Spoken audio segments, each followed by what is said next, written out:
Bueno, pues muy buenos días. En la sesión de hoy vamos a ver el análisis estadístico, para qué realmente nos sirve la estadística y qué hacemos cuando ya tenemos esos datos, ya fuimos al trabajo de campo, ya recolectamos los datos y qué hacemos con esos datos.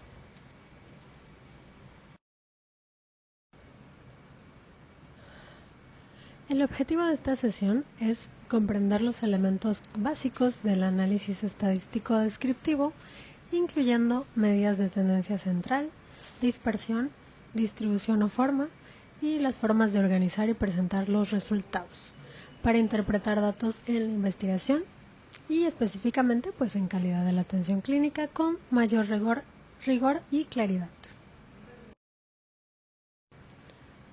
En la investigación, recolectar datos no es suficiente si los datos no se organizan, resumen, analizan e interpretan y pues no generan un conocimiento o una información útil. Para ello, el análisis estadístico nos va a permitir ordenar la información, describir lo que está ocurriendo, identificar si hubieran patrones, comparar grupos, si fuese parte de nuestro objetivo, y bueno, independientemente de lo que hayamos, de los hallazgos o de lo que hayamos descubierto, pues comunicar los resultados de manera clara. Y recordemos que la estadística no es hacer números, es una herramienta para dar sentido a los datos y convertirlos en información útil para la toma de decisiones. Bien, la estadística es la ciencia que recolecta, organiza, analiza e interpreta datos para tomar decisiones informadas. Es una rama de las matemáticas y también nos ayuda a describir fenómenos, identificar patrones y predecir comportamientos. La estadística tiene dos ramas. La estadística descriptiva, que es la base, se encarga de resumir y describir las características principales de un conjunto de datos y presentarlas. En este momento todavía no buscamos probar hipótesis ni hacer ninguna inferencia compleja. Es nada más describir, resumir y describir, como su nombre lo dice. Y por el otro lado tenemos que a partir de la estadística descriptiva ya podemos utilizar y empezar a hacer uso de la estadística inferencial. Esta ya nos va a permitir hacer generalizaciones sobre una población a partir de una muestra y se basa en el análisis probabilístico para evaluar resultados si los resultados obtenidos son significativos o aleatorios. También vamos a ver la estadística inferencial más adelante.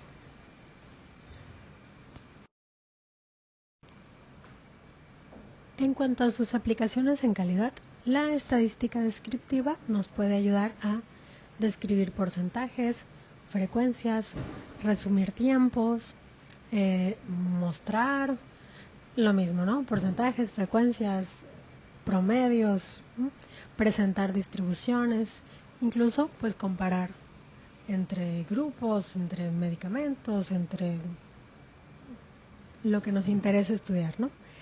Y bueno, la estadística descriptiva es el primer nivel de la lectura de los datos. Bien, medidas de tendencia central, la base de la estadística descriptiva. Las medidas de tendencia central son medidas estadísticas que resumen toda la información de un grupo en un solo dato al centro de la distribución. Para ello, tenemos tres medidas de tendencia central: la media, la mediana y la moda. Cuando tenemos muchos datos individuales y es difícil obviamente analizarlos uno por uno, estas medidas nos ayudan a resumirlos, como decía la descripción, a resumirlos al centro de nuestra distribución.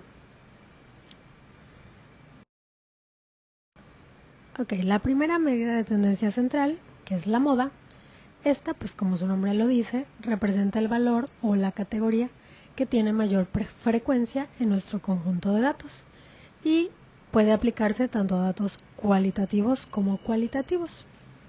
Su uso aplica básicamente lo que contestó un mayor número de sujetos, ¿no? La moda, lo que más se repitió. Y un conjunto de datos puede tener una moda, ser unimodal, dos modas, bimodal, más de dos modas, multimodal, o no tener ninguna moda.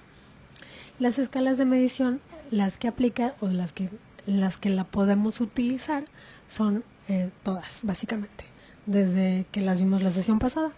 La nominal y la ordinal, que quedamos que eran escalas principalmente de tipo cualitativo, y de intervalo o proporción razón. Ya entramos a las escalas cuantitativas. Otra medida de tendencia central es la mediana, que es aquella que divide la serie o el grupo en dos partes iguales. 50% de los datos por debajo y 50% de los datos por arriba. Se utiliza para conocer el punto medio de una distribución y cuando una calificación es mayor a la otra. ¿En qué escalas, a partir de qué escalas de medición la podemos utilizar? A partir de la ordinal, cuando ya hay una jerarquía. Ordinar, intervalo y de razón.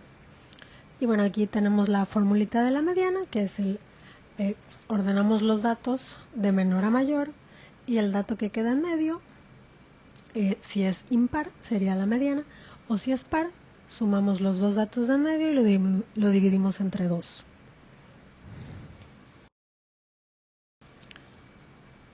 Y la tercera medida de las medidas de tendencia central es la media o media aritmética, también conocida coloquialmente como el promedio. Representa el valor promedio de un conjunto de datos y se calcula sumando todos los valores y dividiendo entre la cantidad total de los datos. Nos va a servir para describir el promedio y para hacer inferencias cuando ya empezamos a utilizar estadística inferencial. ¿En qué niveles de medición la vamos a utilizar? Aquí ya entra totalmente en las escalas cuantitativas, a partir del intervalo y de razón. Y bueno, ahí a un ladito también les traigo la fórmula de la media, que es una X con X barra, con la rayita arriba. Y no tenemos que aprendérnosla, pero pues conocerla, que ahí existe y ahí está. Actualmente con las fórmulas de Excel y los paquetes estadísticos, pues es muy fácil calcularla.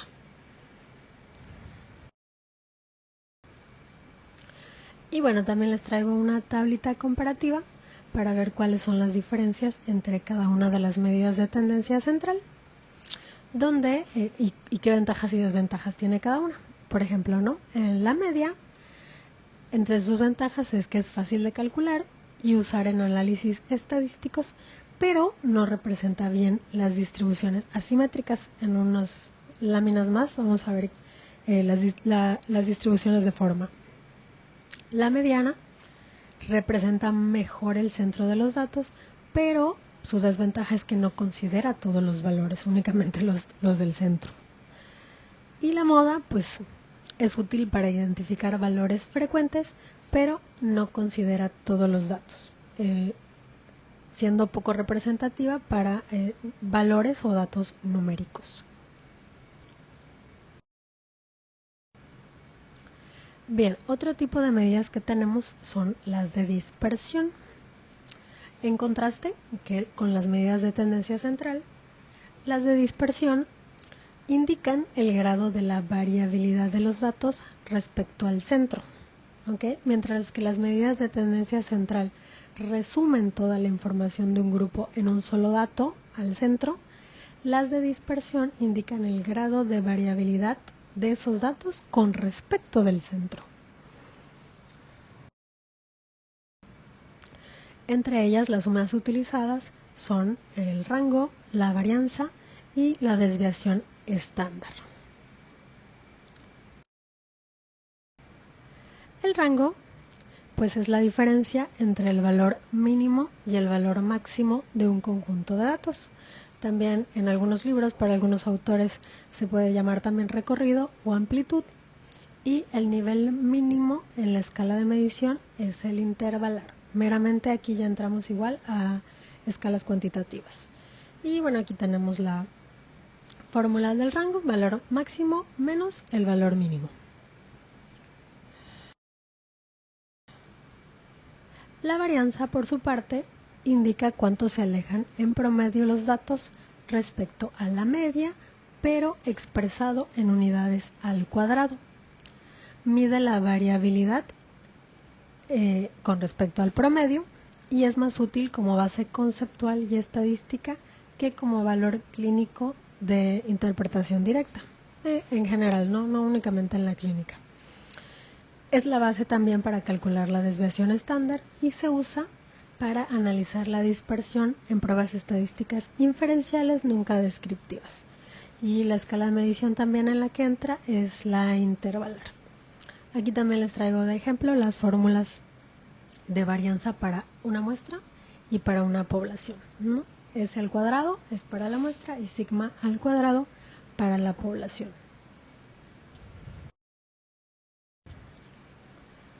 También la desviación estándar muestra qué tan dispersos o concentrados están los datos respecto a la media. Indica cuánto se alejan los datos del promedio, pero en las mismas unidades que los datos originales. La varianza es útil para cálculos matemáticos y comparaciones teóricas, y la desviación estándar es más comprensible y práctica porque mantiene los datos en sus unidades originales. Ya no está al cuadrado como estaba en la varianza. Se utiliza también para analizar la dispersión en pruebas estadísticas inferenciales y también requiere un nivel mínimo intervalar. También les traigo las fórmulas para una muestra y para la población.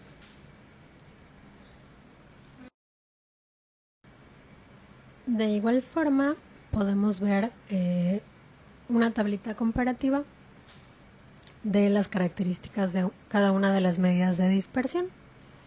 El rango, bueno, utiliza todos los datos, no, es sensible a los dos extremos, sí, y es útil para comparar amplitudes. La varianza, por su parte, es la base para la desviación estándar, y la desviación estándar nos sirve para comparar la dispersión relativa.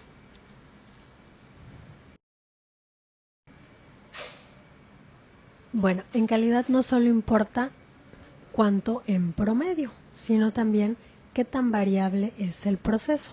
Por ejemplo, dos servicios que pueden tener el mismo tiempo promedio de espera, servicio A y servicio B, ambos tienen 15 minutos, pero el servicio A tiene poca variación y el servicio B tiene tiempos de variación entre 2 y 40 minutos.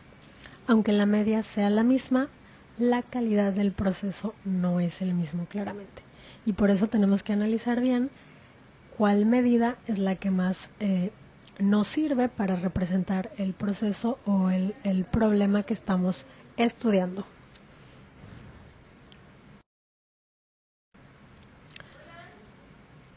Por último, también tenemos las medidas de forma o distribución. Son estadísticas descriptivas que permiten analizar la forma de una distribución de los datos, específicamente su asimetría y su kurtosis. Estas medidas complementan a las medidas de tendencia central y también las de dispersión, ayudando a interpretar mejor la forma de la distribución de los datos. Son dos, como vimos, simetría y kurtosis, que tienen que ver con la famosa campana de Gauss. La distribución normal, que es la que se considera la simétrica o con la consimetría, es donde la mayoría de los valores se concentran cerca del promedio y pocos están en los extremos. Muchos fenómenos suelen aproximarse a esta forma, por lo que pues conocerla permite entender qué es normal, qué se considera normal dentro de un grupo. La gráfica de distribución normal, como vimos, es simétrica y es acampanada, parecida a lo que se llamaría la campana clásica o de distribución gaussiana, llamada así por el nombre de Carl Friedrich Gauss, quien estudió profundamente esta distribución y la aplicó al análisis de los errores en cuanto a la astronomía y la física. Y aunque pues no fue el primero en describirla, sí fue quien la popularizó y demostró que muchos de los fenómenos naturales y errores en la medición tienden a seguir esta forma.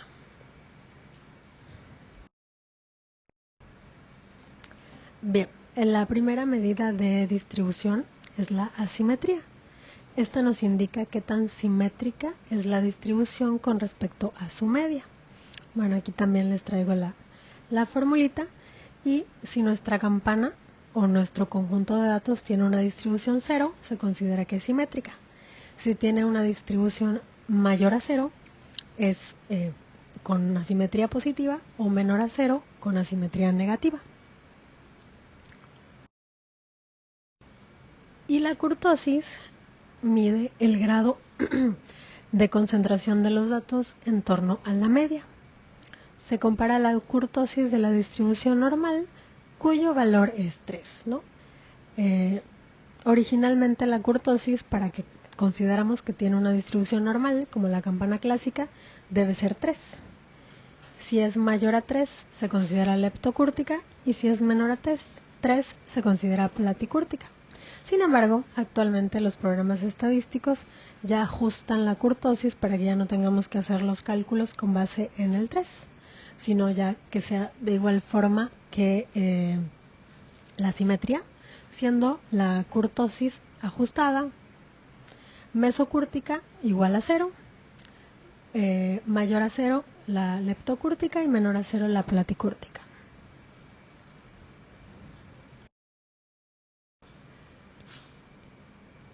La distribución normal, como vimos, es de las más importantes en la estadística y se representa como una curva en forma de campana, clásica, simétrica, normal alrededor de la media. Entre sus reglas está pues que la media, la mediana y la moda coinciden y la mayoría de los valores se concentran alrededor del centro.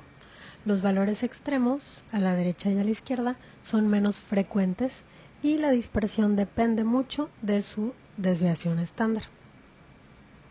Aquí les traigo un ejemplo de la campana de Gauss clásica en cuanto a la distribución normal de la estatura de los adultos mexicanos. Vemos que la línea punteada, que corresponde a las mujeres, está en un promedio de 1.58, 59 más o menos. Y en cuanto a los hombres, que es la curva continua, está en un promedio de 1.70.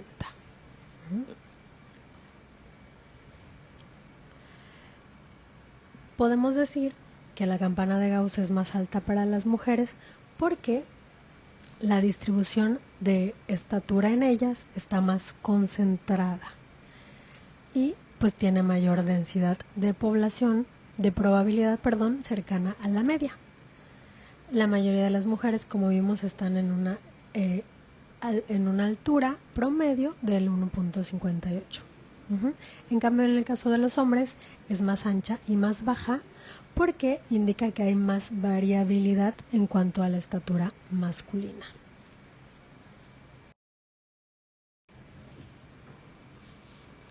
También tenemos la distribución con asimetría positiva. ¿Qué quiere decir esto? Que tiene sesgo a la derecha. La cola es más larga, la cola derecha es más larga y tenemos valores extremos altos. Aquí sus medidas son que la simetría generalmente es mayor a 0 y la kurtosis pues es aproximadamente 0. La media suele ser mayor a la mediana, que también suele ser mayor a la moda. Un ejemplo clásico de este tipo de distribución son los ingresos mensuales en una ciudad, ¿no? Por ejemplo, aquí en la ciudad de Mérida, donde pocos ganan mucho y muchos ganan poco. Así aquí vemos, al inicio es muy alta porque mucha gente gana menos de los 20,000 pesos y pocos ganan arriba de los 20,000 pesos.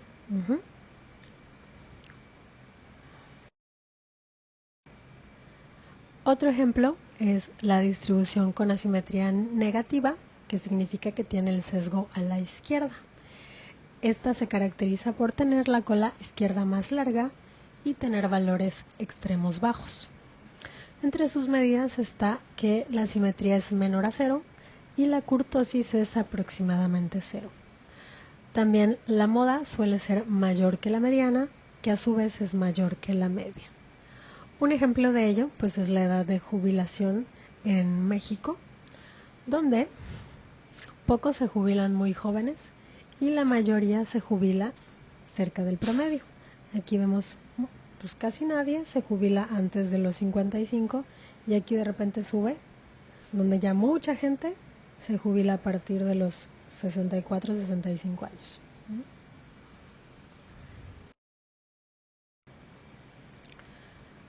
Otro ejemplo es la distribución leptocúrtica, que aquí ya estamos hablando de la kurtosis. Esta se caracteriza por ser parte de la distribución clásica, normal, y se caracteriza por tener datos concentrados cerca de la media, con colas más largas, picos y extremos. Entre sus medidas, la kurtosis suele ser mayor a 0, y como un ejemplo de ella son resultados de los alumnos que hicieron un examen de estadística. Aquí, ¿qué nos dice esta gráfica?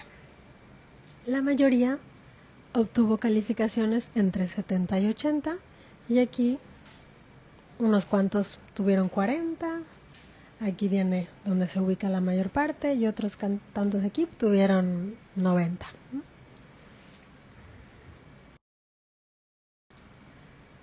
Otra distribución es la platicúrtica. Se caracteriza por tener el pico más bajo, la leptocúrtica por el pico más alto y esta por el pico más bajo. Y se debe a que sus datos están más dispersos. Hay menos concentración alrededor de la media y por tanto también las colas son más cortas. Entre sus medidas, la kurtosis suele ser menor a 0 y un ejemplo de ello pues es la satisfacción del paciente con X servicio del hospital, ¿no? Aquí podemos ver que la media está alrededor de 7, pero la distribución es muy amplia, lo que indica que obtuvimos respuestas muy variadas, no hubo como mayor concentración. Y el pico es bajo porque los valores están demasiado dispersos dentro de toda la escala.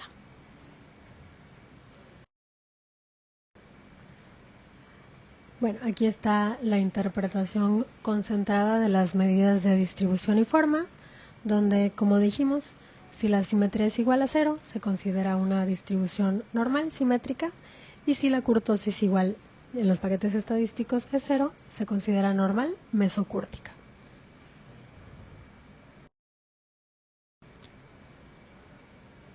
También es muy importante saber si una variable se distribuye normalmente, porque esto nos va a ayudar a decidir qué medida de tendencia central nos conviene utilizar, qué medida de tendencia central, qué medida de dispersión y posteriormente qué pruebas estadísticas vamos a realizar. Generalmente cuando nuestros datos siguen una distribución normal, utilizamos medias y desviaciones estándar. Pero si no siguen una distribución normal, solemos utilizar más medianas y rangos intercuartílicos. Bien, vamos a pasar ahora sí a las representaciones gráficas, tablas y figuras.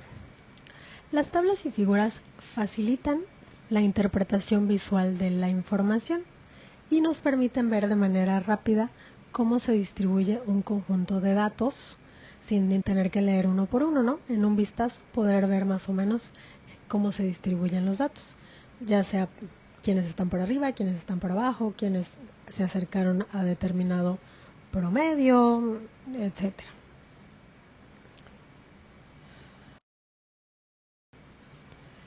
La primera de ellas son las tablas. Las tablas presentan datos de manera estructurada, generalmente con filas y columnas, y son útiles para mostrar valores exactos. podemos usarlas para presentar frecuencias, porcentajes, medias, desviaciones estándar y comparaciones simples. Un ejemplo de tabla pues es esta que les traigo aquí, que nos permite ver de manera más clara cómo está la distribución con respecto al cumplimiento del expediente clínico según el turno de atención. La tabla nos dice que se revisaron 100 expedientes, de los cuales el 54% estuvieron completos y el 46% estuvieron incompletos. Y el turno que mostró mayor porcentaje de expedientes completos fue el turno matutino con el 65%, mientras que el turno nocturno presentó el menor cumplimiento con solo el 40% de los expedientes completos. Esto sugiere que podría existir una variación del proceso documental entre ambos turnos que valdría la pena analizar a mayor detalle o con mayor profundidad más adelante.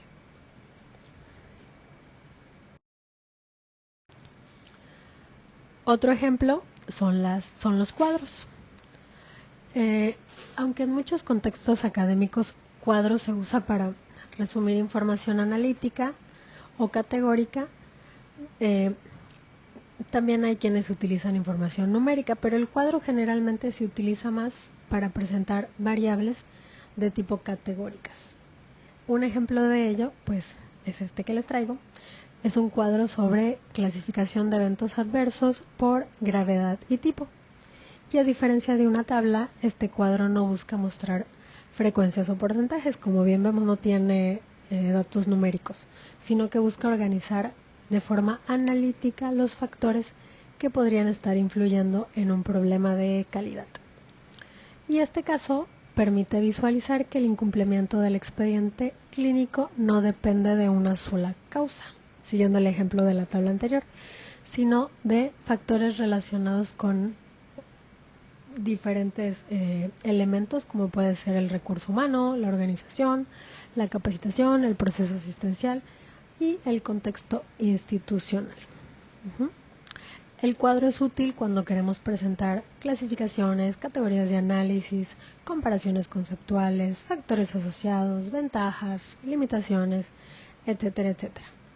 Pero la principal característica, como ya vimos, es que la tabla nos va a mostrar datos, frecuencias, cifras, porcentajes, medidas estadísticas y el cuadro nos va a ayudar a organizar ideas, categorías, factores, etcétera.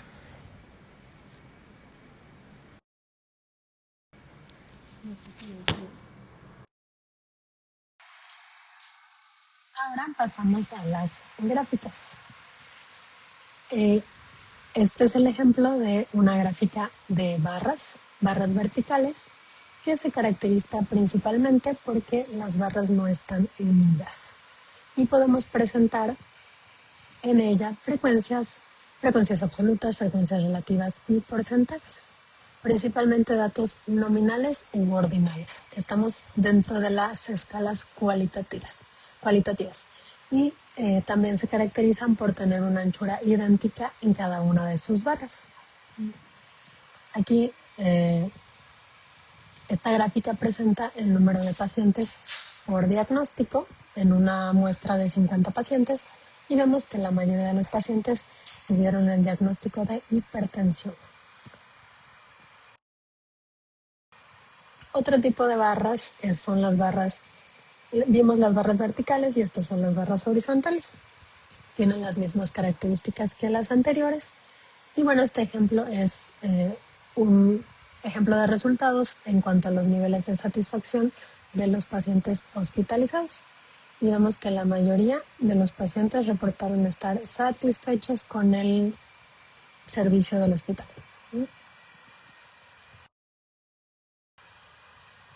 Otro ejemplo de gráfica es el histograma, que la diferencia principal, como bien podemos observar, es que con la gráfica de barras es que en el histograma las barras sí están unidas. Y aquí podemos, los tipos de datos que podemos presentar en el histograma son las frecuencias absolutas, relativas y porcentajes. pero su diferencia principal no es solo que estén las barras unidas, sino que también ya este tipo de gráfico tenemos que presentar datos de tipo cuantitativo o numéricos, porque ya se encuentran dentro de las escalas intervalar y de proporción. Bueno, en el caso de este histograma, nos presenta la distribución en cuanto al nivel de glucosa en los pacientes.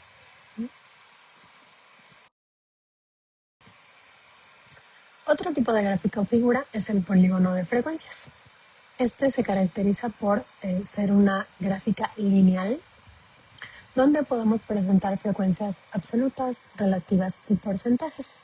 Y la escala de medición también en la que se ubica es meramente numérica, intervalar y de proporción.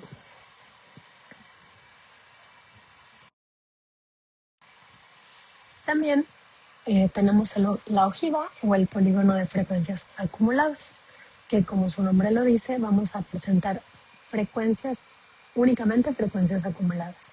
Y también, similar al anterior, es que se utiliza para presentar una gráfica lineal dentro de las escalas intervalar y de proporción. Y finalmente tenemos el boxplot o diagrama de caja. Este nos va a ayudar a comparar y a presentar la variabilidad de un conjunto de datos. También nos va a ayudar a identificar valores o datos con valores extremos y también se encuentra dentro de las escalas intervalar y de proporciones. La caja representa el rango intercuartílico, el 50% de los datos, y los bigotes representan el otro 50% de los datos. La línea dentro de la caja es la mediana, que nos indica el valor central de la distribución, y los bigotes o whiskers se entienden como el valor mínimo y el valor máximo, y en este caso no están incluyendo valores atípicos, pero si tuviéramos se verían los puntitos como por estos rangos intercuartílicos.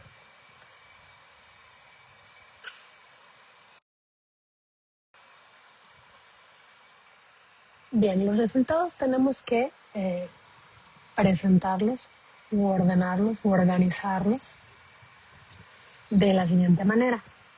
Primero que nada, vamos a describir la población o la unidad de análisis, lo que vendría siendo las variables sociodemográficas y las variables clínicas, y posteriormente podemos pasar a presentar el comportamiento de las variables principales, las que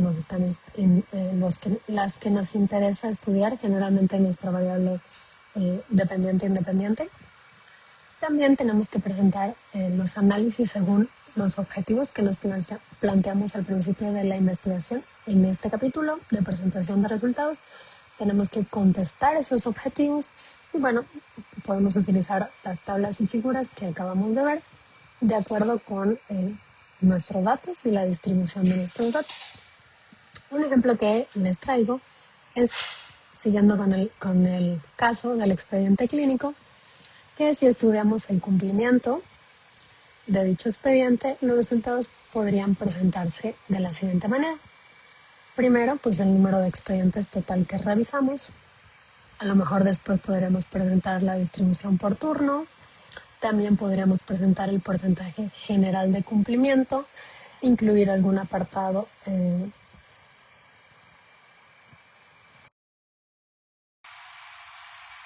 Bien, ya para concluir, es importante recordar que el análisis estadístico descriptivo pues es la base para comprender cómo se comportan nuestros datos, reconocer patrones si existieran y poder comunicar los resultados con claridad.